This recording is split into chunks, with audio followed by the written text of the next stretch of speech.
কি শিবলিঙ্গে কোন 5টি জিনিস ভুলেও অর্পণ করতে নেই, যেগুলি করলে মহাদেব অত্যন্ত রুষ্ট হন? প্রথম হলো সিঁদুর।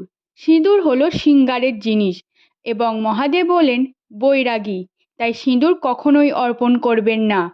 দ্বিতীয় হলো হলুদ।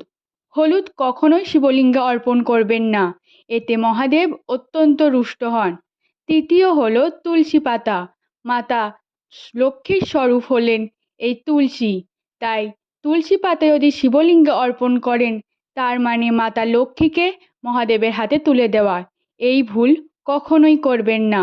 চতুর্থ হলো শঙ্খের জল।